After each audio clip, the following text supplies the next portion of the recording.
새로운 대통령이 나왔습니다. 미국에서. 그런데 그 미국의 새 정부가 북한의 해커 3명을 문제 삼았습니다.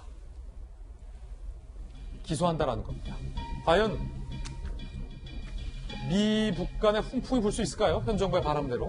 북한 해커 3명 기소 발표. 미 법무부 북경찰총국 소속의 해커 3명 박진혁, 전창혁, 김일을 기소했어요. 이들은 전 세계 은행 가상화폐 거래소를 해킹 후에 13억 달러, 1조 4,400억 이상 절도를 시도한 혐의다라는 겁니다. 존 데머스, 북해커들 총 대신 키보드를 써서 암호화폐 등 전자지갑을 훔친 세계적인 은행 강도들이다라고 밝혔습니다. 김영주 의원님, 북한 문제에 대해서 워낙 또 정통하시고 또 이 중국이나 러시아 문제에 있어서도 연구를 많이 하셨으니까 이게 상당히 흥미로워요. 북한의 해킹 문제에 대한 지적은 어제 오늘 일은 아닙니다. 정찰총국 소속에서 비트코인 거래소 등을 해킹한다는 것도 다 알려진 사실인데 중요한 것은 이 뉴스에서 북한 해커들이 그랬대.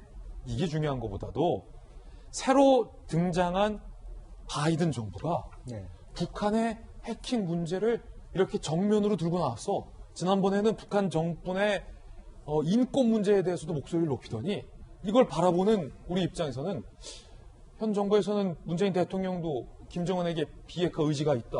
남북회담 언제든 다시 해야 한다라는 기조인데 과연 그게 우리 정부와 미 정부 간 같은 꿈을 꾸고 있는 건가 아니면 동성이몽을 하는 건가 이 부분에 대해서 묻지 않을 수 없어요. 네, 그렇습니다. 이제 결과적으로는 과거의 클린턴 행정부나 이런 시점에서의 대북 말하자면 시각으로 돌아간 그런 느낌이 들고요. 더군다나 이거 사이버 해커 문제는 뭐냐 하면 스위프트 제도라고 하는 미국 금융결제 라인에 대한 재점검이고 더 깊이 들어가면 대북 제재를 풀어줄 생각이 없다는 것을 명확하게 한다는 게 의미가 있거든요.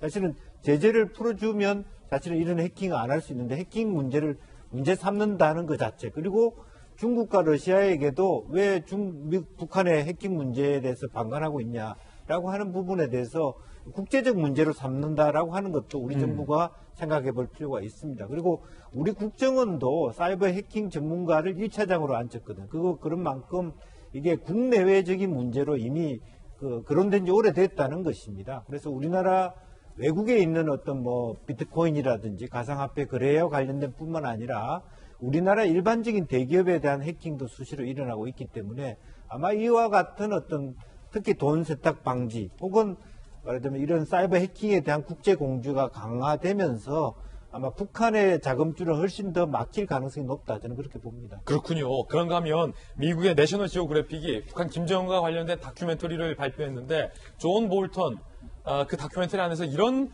내용을 주장했습니다. 상당히 흥미로운 대목 중에 하나인데 내셔널 지오그래픽에서 김정은의 심리를 다룬 북한 독재자의 마음속에라는 방송 다큐를 했는데 내용 중에 존 볼턴 보좌관이 김정은이 트럼프를 만났을 때 2018년 나를 어떻게 생각하냐 김정은이 트럼프 대통령을 빤히 보면서 나를 어떻게 생각하냐라고 물었다고 한다. 빤히 얼굴을 쳐다보면서 그래서 그때 트럼프 대통령이 김정은 위원장에게 스마트하다 나는 등의 말로 칭찬을 했다. 김 위원장은 그런 식으로 사람을 시험한다 라고 존 볼턴 전 보좌관은 주장을 한 건데요.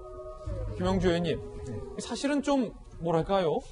존 볼턴 보좌관의 좀 주장이긴 한데 워낙 또 고위급이기 때문에 신빙성도 있을 것 같기도 하고 그래도 사실 여부를 확인할 수는 없습니다만 만약 이 내용이 사실이라면 이렇게 두 사람이 정상이 만났는데 북한 김정은이 트럼프 대통령의 얼굴 빤히 보면서 나를 어떻게 생각해요? 이렇게 물었다는 거잖아요. 그러니까 그런 어떤 심리전을 가지고 있다는 거죠. 김정은 스스로가 심리전이에요? 대범하고 또 어쨌든 그렇게 물어봤을 때 트럼프 대통령이 뭐라고 대답하겠어요? 악의 축이라고 생각합니다. 이렇게 할 수는 없을 거 아니에요. 너는 내가 만나서는 안 될 인간이다 이렇게 얘기할 수 없잖아요. 그러니까 그런 말을 이끌어내면서 결과적으로 국내 정치용으로도 쓰겠죠. 트럼프가 나한테 아주 대단한 인물이라고 스마트한 인물이라고 얘기했다. 그리고 내가 하여튼 북미 관계 개선을 통해서 북한 인민을 먹여 살릴 것이다라고 혼장담할 수 있는 이야기거리가 하나 생기는 것이죠. 이제 그러면서 사실은 그런 유화한 스타일 속에서 논의 속에서 자기의 협상을 유리하게 이끌어 가려고 하는 술책이 저 안에 숨어 있다. 그렇게 봐야 될 것 같습니다.